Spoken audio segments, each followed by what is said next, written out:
Alors dans cette quatrième partie, je vais modifier une roue, je vais faire le rendu aussi. Donc juste un détail pour voir l'intérêt de la variante dynamique. C'est ça. Alors, je sélectionne mon objet, je fais Shift S, Cursor to Selected. Là, je me mets en mode édition. Là, je sélectionne une face à l'aide de la sélection en mode face. Je fais CTRL plus 2 fois sur cet exemple pour prendre toute la dent. Ensuite, je fais X. Je peux faire Dissolve Face. Voilà, j'ai supprimé les dents. Donc en fait, l'option Dissolve permet de réduire tout à une seule face, toute la sélection. Sinon, j'aurais pu faire CTRL Z dans des versions antérieures de Blender ou d'autres logiciels où cette option n'est pas présente. J'aurais pu faire Supr, Faces, voilà. Ensuite, je me mets en Edge, je sélectionne les bords. Alors, soit les deux ailes, soit celui-là et celui-là.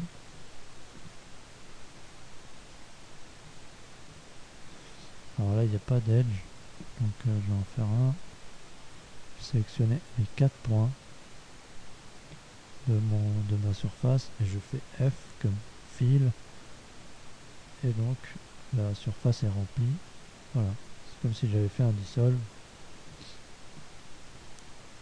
Ensuite, ce que je vais faire là, c'est une roue avec les dents de côté. Donc je fais extrude, scale, bouton droit. Donc là le scale il est pas sur le curseur 3D. Donc je vais mettre en mode objet, je vais faire sur cette roue, je vais faire Shift S, cursor to selected pour être sûr. Je reviens en mode édition, j'ai mon extrusion, si je fais G, qui est toujours là. Je fais S, voilà,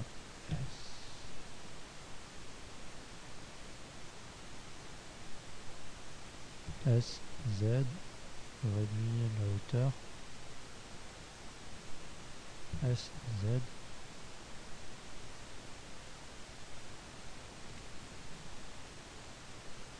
voilà. Et ici je vais extruder les dents, je fais un CTRL R,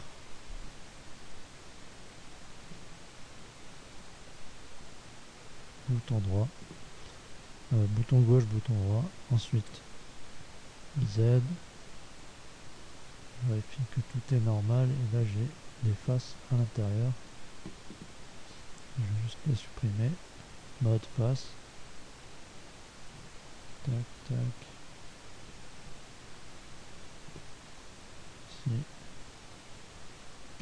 sup, face, pour avoir les petits vecteurs bleus de normal, ici dans l'onglet droit, j'ai Mesh Display Normals. Donc là j'ai plus de face à l'intérieur, je supprime ça. Voilà. On appuie sur Z. Donc là je vais extruder les dents. Donc je fais E, G, Z, Z, voilà. G. Ah, il y avait besoin de rien faire en fait. CTRL Z, je fais juste E. Voilà. Là je refais E. Je la mets en mode médiane. Je fais S.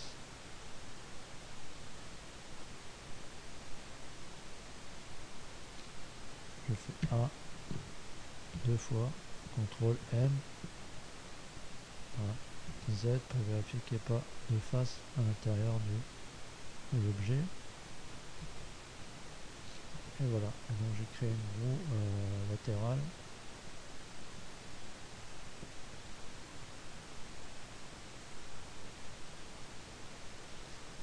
J'avais appliqué un effet précédemment, je peux soit le désactiver, soit le supprimer ici. Je vais le supprimer. Je vais déplacer l'objet parent qui avait servi à l'aérodynamique.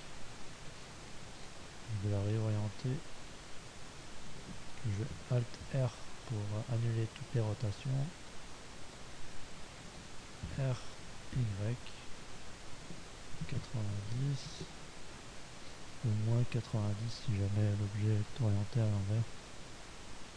Je me mets là sur le profil. La hauteur à l'aide du manipulateur qui est ici activé.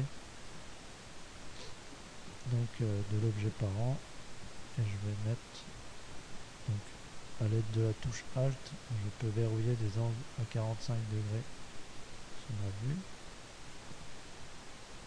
La touche 5 pour avoir une vue orthogonale.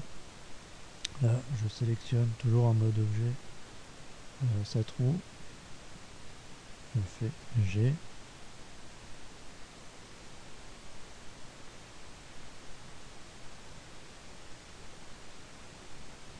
Voilà. Et donc cet objet, je vais ajouter une contrainte. Copier rotation.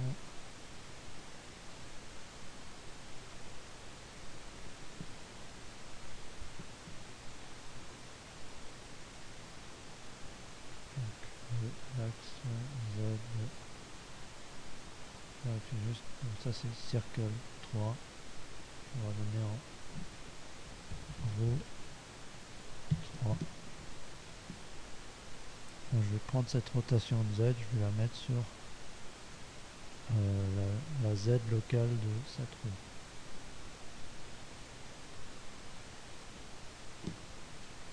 Donc je vais prendre la rotation Z de la roue 3, l'inverse, avec offset, et je vais la mettre en local sur celle-là, R, Z. Voilà donc pour le petit détail que je voulais rajouter, c'est qu'avec le modèle dynamique, en fait, on peut réaliser des choses beaucoup plus sympas